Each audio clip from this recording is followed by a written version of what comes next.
జగన్ ప్రభుత్వం కేంద్ర పథకాలను దారి మళ్లించింది అన్నారు ఏపీ సీఎం చంద్రబాబు. వైసీపీ హయాంలో ఏపీ బ్రాండ్ దెబ్బతీశారని అన్నారు. దీంతో అభివృద్ధి పనులు జరగలేదు అన్నారు. వైసీపీ హయాంలో నిధుల మళ్లింపు కోసం ఇష్టారీతిగా నిబంధనలు మార్చారని తీవ్ర ఆగ్రహాన్ని వ్యక్తం చేశారు. ఏపీ సచివాలయంలో ముఖ్యమంత్రి అధ్యక్షతన మంత్రులు, కార్యదర్శులు, హెచ్ఓడీలతో సమీక్షా సమావేశం నిర్వహించారు. అమెరికా శాన్ ఫ్రాన్సిస్కోలో ఏపీ మంత్రి నారా లోకేష్ గూగుల్ సీఈఓ సుందర్ పిచాయ్తో భేటీ అయ్యారు.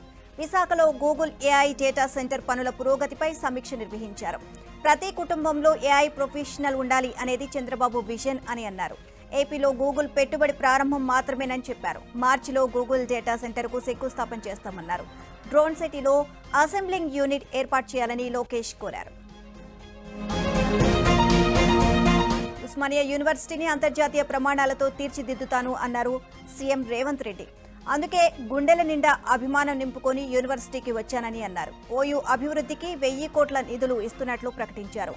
ఆధిపత్యానికి వ్యతిరేకంగా తెలంగాణలో అనేక పోరాటాలు వచ్చాయని, నిజాం రజాకార్ల అరాచకాలకు వ్యతిరేకంగా సాయుధ పోరాటం జరిగింది అన్నారు. ఉమ్మడి రాష్ట్రంలో న్యాయం జరగలేదని తెలంగాణ ఉద్యమం వచ్చిందని, ఉద్యమాన్ని ఉస్మానియా నుంచే విద్యార్థులు ప్రారంభించారని అన్నారు. హైదరాబాద్ ను స్టార్టప్ క్యాపిటల్ ఆఫ్ ఇండియాగా మారుస్తా అన్నారు సీఎం రేవంత్ రెడ్డి. హైదరాబాద్ లో ఉన్న అగ్రస్థాయి స్టార్టప్స్ లో గూగుల్ ఒకటన్నారు. టీ హబ్ లో గూగుల్ స్టార్టప్ ప్రారంభోత్సవ కార్యక్రమంలో సీఎం రేవంత్ రెడ్డి పాల్గొన్నారు. తెలంగాణ భవిష్యత్తు అభివృద్ధిని ఆకాంక్షించి ప్రపంచానికి మన బ్రాండ్ను పరిచయం చేయాలని గ్లోబల్ సమ్మిట్ ను నిర్వహించామని అన్నారు. గత 20 ఏళ్ల క్రితం ప్రారంభించిన అనేక స్టార్టప్స్ నేడు బిలియన్ల డాలర్ల కంపెనీలుగా ఎదిగాయి అని సీఎం చెప్పారు. తెలంగాణలో మొదటి దశ పంచాయతీ ఎన్నికల పోలింగ్ సర్వం సిద్ధమైంది. ఎన్నికలు సజావుగా జరిగేందుకు అధికారులు అన్ని ఏర్పాట్లు పూర్తి చేశారు. ఉదయం 7 గంటల నుంచి 1 గంట వరకు పోలింగ్ జరగనుంది. అనంతరం ఎన్నికల ఫలితాలు వెల్లడిస్తారు. మరోవైపు 2, 3 దశల ఎన్నికల ప్రచారం కొనసాగుతోంది. పొల్యూషన్ ఫ్రీ సిటీగా మార్చేందుకు హైదరాబాద్ లో టీజీఎస్ఆర్టీసీ దశల వారీగా ఎలక్ట్రికల్ బస్సులు అందుబాటులోకి తీసుకొస్తుంది. హైదరాబాద్ రాణిగంజ్ డిపోలో 65 ఎలక్ట్రికల్ బస్సులను మంత్రి పొన్నం ప్రభాకర్ ప్రారంభించారు. మహాలక్ష్మి పథకం ద్వారా 2 ఏళ్లలో 251 కోట్ల మహిళా ప్రయాణాలు ఉచితంగా చేశారని పొన్నం తెలియజేశారు. మరోవైపు ఆర్టీసీ కార్మికుల సమస్యల పరిష్కారం, ప్రయాణికులకు మెరుగైన సౌకర్యాలు కల్పించడమే తమ లక్ష్యమని అన్నారు. తెలంగాణలో సీఎంఆర్ఎఫ్ చెక్కుల పంపిణీలో రేవంత్ రెడ్డి ప్రభుత్వం రికార్డు సృష్టించింది. 2 ఏళ్లలోనే 1685 కోట్ల సీఎంఆర్ఎఫ్ చెక్కుల్ని పంపిణీ చేసింది. అంటే ఏడాదికి సగటున 850 కోట్ల చొప్పున సాయం చేస్తుంది.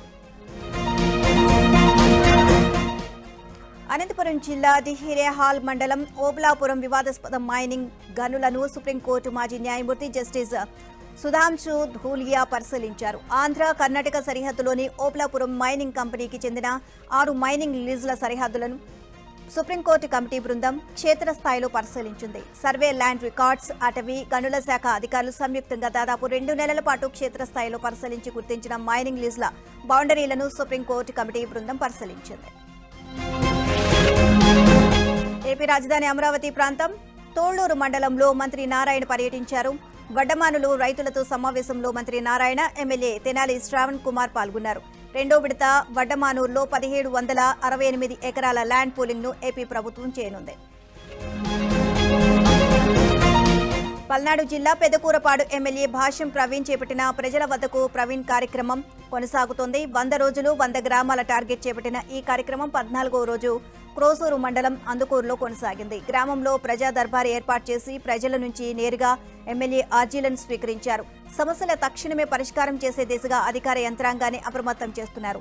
ప్రజల నుంచి ఎక్కువగా రెవెన్యూ సమస్యలే వస్తున్నాయని ఎమ్మెల్యే అన్నారు. జనావాసాల మధ్య నిర్మిస్తున్న గ్యాస్ గోదాం నిర్మాణ పనులను వెంటనే నిలిపివేయాలని మాజీ మంత్రి సనత్ నగర్ ఎమ్మెల్యే తలసాని శ్రీనివాస్ యాదవ్ అధికారులను ఆదేశించారు. సనత్ నగర్లోని అల్లావుద్దీన్ కోటీలు ఇండ్లను ఆనుకొని భారత్ గ్యాస్ గోదాం నిర్మిస్తున్నారని స్థానికులు ఎమ్మెల్యే తలసాని శ్రీనివాస్ యాదవ్కు ఇటీవల ఫిర్యాదు చేశారు. దీంతో వివిధ శాఖల అధికారులతో కలిసి శ్రీనివాస్ యాదవ్ గ్యాస్ గోదాం నిర్మాణం జరుగుతున్న ప్రాంతాన్ని పరిశీలించారు. నిరుపేదలు నివసించే ప్రాంతంలో గ్యాస్ గోదాం నిర్మాణానికి ఎలా అనుమతులు ఇస్తారు అని అధికారులను ప్రశ్నించారు. టీఆర్ఎస్ మాజీ మంత్రి కేటీఆర్ వాహనాన్ని పోలీసులు, ఎన్నికల సిబ్బంది తనిఖీ చేశారు. రాజన్న సిరిసిల్ల జిల్లాలో చోటు చేసుకుంది. హైదరాబాద్ నుంచి సిరిసిల్ల పర్యటనకు వెళ్తున్న కేటీఆర్ వాహనాన్ని తంగళ్లపల్లి మండలం జిల్లాలలో పంచాయతీ ఎన్నికల నేపథ్యంలో పోలీసులు వాహన తనిఖీలు నిర్వహించారు.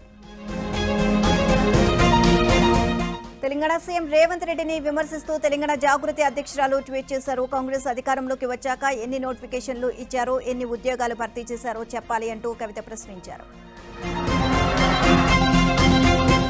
ఇచ్చిన హామీలను నెరవేర్చిన ఘనత కూటమి ప్రభుత్వానికి దక్కిందని దివ్యాంగుల సంఘం రాష్ట్ర కార్యదర్శి ఎల్లప్ప అన్నారు.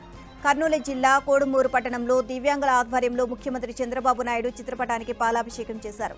అంతర్జాతీయ దివ్యాంగుల వార్షికోత్సవ దినోత్సవాలను ఘనంగా నిర్వహించారు. రాష్ట్ర ప్రభుత్వం ఇచ్చిన 7 హామీలను నెరవేర్చిన సందర్భంగా కూటమి ప్రభుత్వానికి ధన్యవాదాలు తెలియజేశారు. ఏపీ డిప్యూటీ స్పీకర్ రఘురామకృష్ణంరాజుపై అనుచిత వ్యాఖ్యలు చేసిన వ్యక్తిపై చర్యలు తీసుకోవాలి అంటూ ఉండి నియోజకవర్గంలోని దళిత సంఘం నాయకులు పోలీసులకు ఫిర్యాదు చేశారు. తాడేపల్లిగూడానికి చెందిన బహుజన సేన ఏపీ స్టేట్ కోఆర్డినేటర్ గుంపుల సత్యకృష్ణ రఘురామకృష్ణంరాజుపై అనుచిత వ్యాఖ్యలు చేశారని పేర్కొన్నారు. రాజ్యాంగపరమైన పదవిలో ఉన్న వ్యక్తిపై అలా మాట్లాడడం భావ్యం కాదు అన్నారు.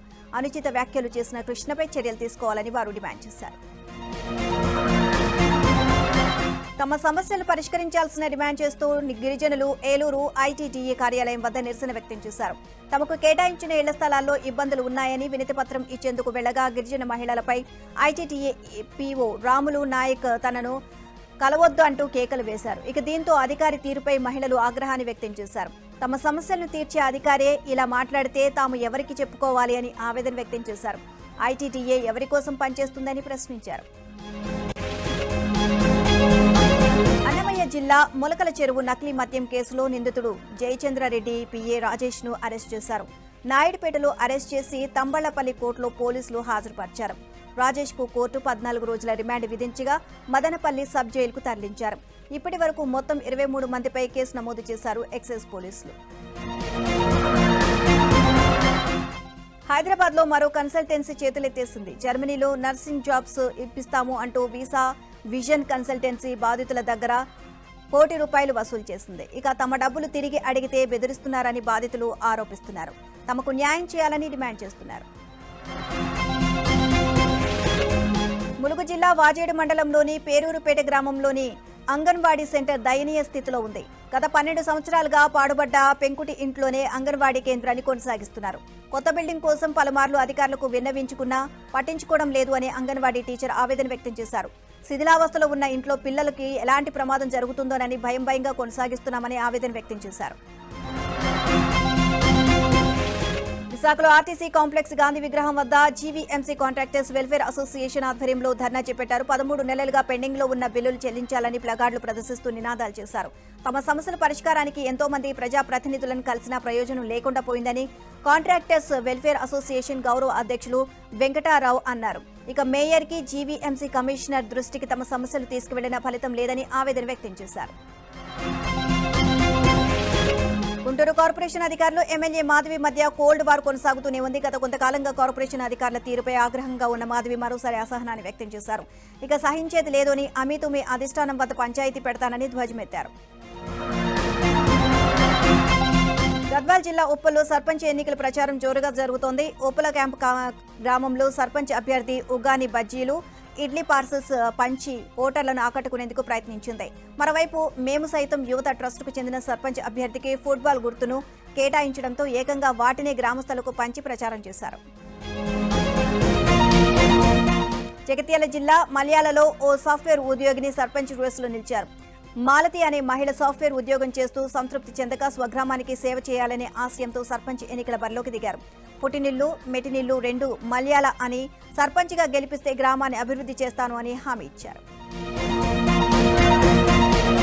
భద్రాద్రి కొత్తగూడెం జిల్లా వినాయకపురంలో స్వతంత్ర అభ్యర్థి ఎల్ఈడి స్ట్రీట్ వాకర్స్ ప్లగార్డులతో ప్రచారం చేశారు. విజయలక్ష్మి అనే స్వతంత్ర అభ్యర్థి ఎల్ఈడి స్ట్రీట్ వాకర్స్ ప్లగార్డులలో తన ఫోటో బ్యాట్ గుర్తుతో ర్యాలీ నిర్వహించారు. సర్పంచ్గా గెలిపిస్తే గ్రామంలో స్ట్రీట్ లైట్ల సమస్య పరిష్కరిస్తాను అని హామీ ఇచ్చారు. భద్రాద్రి కొత్తగూడెం జిల్లాలో మొదటి విడత గ్రామ పంచాయతీ ఎన్నికలకు జిల్లా యంత్రాంగం సర్వం సిద్ధమైంది. 7 మండలాల్లో మొత్తం 159 గ్రామ పంచాయతీలకు జరగనున్న పోలింగ్ కోసం 4000 మంది పోలింగ్ సిబ్బంది విధుల్లో ఉన్నారు. పోలింగ్ కేంద్రాలకు బ్యాలెట్ బాక్సులు తరలింపు పూర్తయింది. ఆదోనిని జిల్లాగా ప్రకటించాలి అంటూ ఆర్టీసీ డిపో ముందు జేఏసీ నాయకులు బైఠాయించారు. పోలీసులతో వాగ్వాదానికి దిగారు. పలు ప్రాంతాల అభివృద్ధి జరగడం లేదని, పునర్విభజనలో భాగంగా ఆదోనిని జిల్లా చేయాలని జేఏసీ నాయకులు డిమాండ్ చేశారు. ఈ నిరసనకు అన్ని పార్టీల నాయకులు, ప్రజా సంఘాలు మద్దతు తెలియజేశారు. ఇక వ్యాపారస్తులు దుకాణాలు మూసివేశారు. వైసీపీ మాజీ ఎమ్మెల్యే కొటారు అబ్బయ్య చౌదరిని పోలీసులు హౌస్ అరెస్ట్ చేశారు. ఏలూరు జిల్లాలో వైసీపీ నిర్వహిస్తున్న కోటి సంతకాల ముగింపు కార్యక్రమంలో పాల్గొనేందుకు అబ్బయ్య చౌదరి వెళ్తుండగా పెదవేగి మండలం కొండలరావుపాలెంలోని ఆయన నివాసంలో పోలీసులు హౌస్ అరెస్ట్ చేశారు. అనకాపల్లి జిల్లా ఏటికొప్పాక హస్తకళాకారుడు ప్రతిష్టాత్మక జాతీయ అవార్డు గెలుచుకున్నారు. హస్తకళాకారుడు గొరస సంతోష్ రాష్ట్రపతి ద్రౌపది ముర్ము చేతుల మీదుగా జాతీయ అవార్డు అందుకున్నారు. గతంలో ఢిల్లీ గణతంత్ర దినోత్సవ వేడుకలు ఏపీ నుంచి కవాతుల్లో ప్రదర్శించిన శకటంను సంతోష్ రూపొందించారు. నేటి తరం యువతను పోస్టాఫీస్కు కనెక్ట్ చేసేలా విశాఖలోని ఏయూలో జెన్జెడ్ పేరుతో పోస్టాఫీస్ ప్రారంభమైంది. జెన్జెడ్లో ఫ్రీ వైఫై సౌకర్యం, ఇక టెలివిజన్, సృజనాత్మకమైన ఆలోచనలు వ్యక్తం చేసేలా రూపకల్పన చేశారు. పోస్టాఫీస్ సేవలను క్యూఆర్ కోడ్ స్కాన్ చేసి సులభంగా తెలుసుకోవచ్చు. నేటి తరం యువతకు మరింత చేరువ కావాలనే ఉద్దేశంతో జెన్జెడ్ పోస్టాఫీస్ ఏర్పాటు చేశారు అన్నారు పోస్ట్ మాస్టర్ సతీష్. తిరుపతి జిల్లా శ్రీకాళహస్తిలో 7 గంగమ్మల జాతర జరిగింది. 7 గంగమ్మ గుళ్ల నుంచి వివిధ అలంకరణలో 7 అమ్మవార్లు దర్శనమిచ్చారు. ఇక అమ్మవార్ల దర్శనం కోసం పెద్ద సంఖ్యలో భక్తులు తరలివచ్చారు. వస్త్రాలు సమర్పించి మొక్కులు చెల్లించుకుంటున్నారు. మేళ తాళాలు, డప్పు వాయిద్యాలతో ఆలయాల వద్ద సందడి వాతావరణం నెలకొంది. సత్యసాయి జిల్లా నిమ్మలకుంటకి చెందిన తోలుబొమ్మల కళాకారిణి ప్రతిష్టాత్మక అవార్డు గెలుచుకున్నారు. తోలుబొమ్మల కళాకారిణి శివమ్మ రాష్ట్రపతి ద్రౌపది ముర్ము చేతుల మీదుగా శిల్పగురు జాతీయ అవార్డు అందుకున్నారు. శివమ్మ సూరజ్ ఖండ్ అంతర్జాతీయ క్రాఫ్ట్ మేళాలో మొదటి స్థానంలో నిలిచారు. ఈ ఏడాది పరంపరాగత్ అవార్డును కూడా అందుకున్నారు. అంబేద్కర్ కోనసీమ జిల్లా రామచంద్రాపురం మండలం ఉండూరు గ్రామానికి చెందిన కొప్పిశెట్టి దిలీప్ ఇస్రో శాస్త్రవేత్తగా ఎంపికయ్యాడు. ఇక డిలైట్ ఐటీ కన్సల్టెన్సీలో పనిచేస్తూ 2023 సంవత్సరంలో దిలీప్ గేట్ 542వ ర్యాంక్ సాధించాడు. ఇక ఆ స్కోర్ ద్వారా 5 ప్రభుత్వ రంగ సంస్థల ఉద్యోగాల్లో అర్హత పొందాడు. అవి సంతృప్తికరంగా లేకపోవడంతో గేట్ ఫలితాల్లో ఆల్ ఇండియా 296వ ర్యాంక్ సాధించి ప్రతిష్టాత్మక ఇస్రో సంస్థలో శాస్త్రవేత్తగా ఎంపికయ్యాడు. వ్యవసాయ కుటుంబంలో పుట్టిన దిలీప్ పట్టుదలను గ్రామస్తులు కొనియాడారు. సుదీర్ఘ విరామం తర్వాత క్రియాశీల రాజకీయాల్లోకి వచ్చారు మాజీ మంత్రి కొడాలి నాని. ఇక మెడికల్ కళాశాలను వ్యతిరేకిస్తూ కృష్ణా జిల్లా గుడివాడ కే కన్వెన్షన్ ప్రాంగణంలో నిర్వహించిన వైసీపీ కోటి సంతకాల ప్రజా ఉద్యమంలో ఆయన పాల్గొన్నారు. హార్ట్ సర్జరీ సమస్య కారణంగా గత కొంతకాలంగా విశ్రాంతిలో ఉన్నానని చెప్పారు. ఇక మరో 6 నెలల్లో ప్రజా ఉద్యమాల్లోకి వస్తాను అని మీడియా చిట్చాట్లో తెలియజేశారు. ప్రభుత్వ అవకతవకలు, అక్రమాలపై ఉద్యమాలు చేపడతామని అన్నారు. కర్నూలు జిల్లా సి బెళగల్ మండల కేంద్రంలో పలు కాలనీలలో తాగునీరు రావడం లేదు అంటూ మహిళలు ఎంపీజీఓ ఆఫీసును చుట్టుముట్టారు. గత 3 నెలల నుంచి నీటి కోసం కొత్త పైప్ లైన్ వేస్తామని చెప్పి ఇంతవరకు పట్టించుకోవడం లేదని మహిళలు ఆగ్రహాన్ని వ్యక్తం చేశారు. ఖాళీ బిందెలతో కార్యాలయం ఎదుట నిరసన వ్యక్తం చేశారు. సుదూర ప్రాంతాలకు వెళ్లి తాగునీరు తెచ్చుకుంటున్నామని ఆవేదన వ్యక్తం చేశారు. ఇప్పటికైనా అధికారులు తాగునీటి సమస్యను పరిష్కరించాలని వినతి పత్రం అందజేశారు. గుంటూరు జిల్లా నల్లపాడు జీడీసీసీ బ్యాంకులో నిధుల గోల్మాల్ వ్యవహారంలో కేసులు నమోదయ్యాయి. మాజీ చైర్మన్ రాముతో పాటు 11 మంది డైరెక్టర్లు, మాజీ సీఈఓలు కృష్ణవేణి, బ్రాంచ్ మేనేజర్ దేవరకొండ అరుణకుమారిపై నల్లపాడు పీఎస్లో పోలీసులు కేసు నమోదు చేశారు. గత వైసీపీ ప్రభుత్వ హయాంలో జీడీసీసీ బ్యాంకులో 22 కోట్లపైనే అక్రమాలు జరిగినట్లు విచారణలో గుర్తించారు. కాగా ఈ వ్యవహారంలో ఇప్పటికే మాజీ సీఈఓలు కృష్ణవేణి, అజయ్ కిషోర్లను సస్పెండ్ చేశారు. వైసీపీ మాజీ ఎంపీ గోరింట్ల మాధవ్కు పోక్సో కోర్టు నోటీసులు జారీ చేసింది. విలేకరుల సమావేశంలో పోక్సో కేసులో బాధితురాలి పేరు బయటపెట్టారు అంటూ మాధవ్పై విజయవాడ సిపికి మహిళా కమిషన్ మాజీ చైర్మన్ వాసిరెడ్డి పద్మ ఫిర్యాదు చేశారు. దీంతో ఆయనపై విజయవాడ సైబర్ క్రైమ్ పోలీసులు కేసు నమోదు చేశారు. నెల్లూరు జిల్లా క్రిమినల్ కోర్టులో పలు కేసులకు సంబంధించిన కీలక ఫైళ్లు, ప్రాపర్టీ మాయమవుతున్నాయి. ఒక్క 3వ అదనపు జిల్లా జడ్జి కోర్టులోనే 20 ఫైళ్లు మాయమయ్యాయని న్యాయవాదుల్లో చర్చ జరుగుతోంది. నకిలీ మద్యం కేసులోనూ కీలక ఫైళ్లు మాయమయ్యాయని, అవి వైసీపీ నేతలు కాకాని రామిరెడ్డికి చెందిన ఫైళ్లుగా చెబుతున్నారు. నెల్లూరు జిల్లా కోర్టులో కీలక ఫైళ్ల మాయంపై పలువురు సీనియర్ న్యాయవాదులు ఆందోళన వ్యక్తం చేస్తున్నారు. పల్నాడు జిల్లా సత్తెనపల్లిలో దొంగలు చేతివాటం ప్రదర్శిస్తున్నారు. ఆలయాలను టార్గెట్ చేసి చోరీలు చేస్తున్నారు. శివాలయం, వేణుగోపాల స్వామి ఆలయాల్లో సీసీ ఫుటేజ్ ఆధారంగా దొంగల కోసం పోలీసులు గాలిస్తున్నారు. పల్నాడు జిల్లా సత్తెనపల్లిలోని అయ్యప్ప స్వామి దేవాలయంలో గొర్రెల చోరీ జరిగింది. గుడి వాచ్మ్యాన్కి చెందిన 4 గొర్రెలను దుండగులు ఎత్తుకు వెళ్లారు. సీసీ ఫుటేజ్ ఆధారంగా దుండగుడిని గుర్తించేందుకు పోలీసులు అల్లూరి జిల్లా ముంచింగిపుట్టు మండలం కుమ్మిపుట్టులో మావోయిస్టు బ్యానర్ కలకలం రేపుతోంది. ఇటీవల ఎన్కౌంటర్లో మృతి చెందిన మావోయిస్ట్ అగ్రనేత హిడ్మాకు నివాళులర్పిస్తూ చెట్టుకు బ్యానర్ కట్టారు. ప్రధాన రహదారిపై ఓ చెట్టుకు మావోయిస్టు బ్యానర్ కనిపించడంతో పోలీసులు అప్రమత్తమయ్యారు. శ్రీ సత్యసాయి జిల్లాలోని కొన్ని ఏళ్లుగా చోరీలకు పాల్పడుతున్న దొంగల ముఠాను హిందూపురం పోలీసులు పట్టుకున్నారు. తాళాలు వేసిన ఇళ్లనే టార్గెట్ చేస్తూ దొంగతనాలకు పాల్పడిన 5 మంది మోస్ట్ వాంటెడ్ దొంగలను అరెస్ట్ చేసినట్లు ఎస్పీ సతీష్ కుమార్ తెలియజేశారు. వారి వద్ద నుంచి 40 లక్షలు విలువ చేసే బంగారం, వెండి ఆభరణాలు, 3 మోటార్ సైకిళ్లను స్వాధీనం చేసుకున్నామని అన్నారు. దొంగల ముఠా నాయకుడి మీద 55 కేసులు ఉన్నాయి అన్నారు. ఇక చోరీ చేసిన డబ్బుతో విలాసవంతమైన భవనాన్ని నిర్మించుకున్నట్లు పోలీసులు తెలియజేశారు. శ్రీ సత్యసాయి జిల్లా కొత్త చెరువులో సెల్ ఫోన్ దొంగలు రెచ్చిపోయారు. రద్దీగా ఉండే మెడికల్ షాపులు, బస్ స్టాప్లు, మార్కెట్ ప్రాంతాలను టార్గెట్ చేసుకుంటూ నిత్యం సెల్ చోరీలకు పాల్పడుతున్నారు. క్షణాల్లో మొబైల్ ఫోన్లు ఎత్తుకుపోతున్నారు. మెడికల్ స్టోర్ వద్ద చోరీ దృశ్యాలు సీసీ కెమెరాల్లో స్పష్టంగా రికార్డ్ అయ్యాయి. వరుస దొంగతనాలతో ప్రజలు తీవ్ర ఆందోళన వ్యక్తం చేస్తున్నారు. పోలీసులు మాత్రం గస్తీ పెంచకపోవడం, ప్రత్యేక చర్యలు తీసుకోకపోవడంపై స్థానికులు అసంతృప్తి వ్యక్తం చేస్తున్నారు.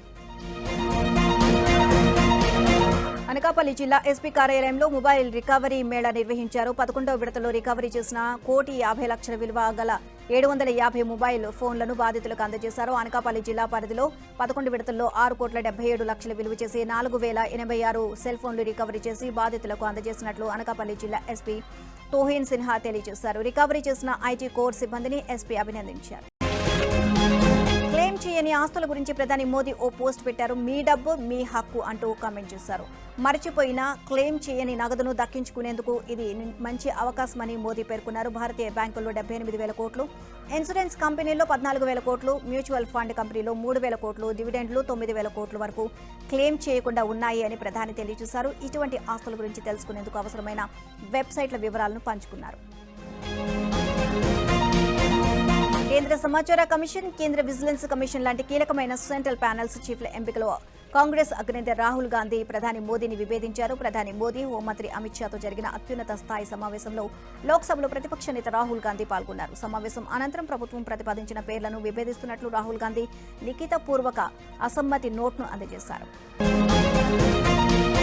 భారత్లో భారీ పెట్టుబడులకు మైక్రోసాఫ్ట్ ముందుకొచ్చింది. 1.5 లక్షల కోట్ల రూపాయలు పెట్టుబడులు పెడుతున్నట్లు Microsoft CEO Satya Nadella tweet చేశారు. ఆసియాలో ఇదే మైక్రోసాఫ్ట్ అతిపెద్ద పెట్టుబడిగా తెలుస్తోంది. ఈ సందర్భంగా ప్రధాని మోదీని కలిసిన ఫోటోను సత్య నాదెళ్ల షేర్ చేశారు. ఇక భారత్లో ఏఐ రంగానికి అవసరమైన మౌలిక సదుపాయాలు, నైపుణ్యాల కల్పనకు నిధులు వినియోగిస్తాము అంటూ ట్వీట్ చేశారు.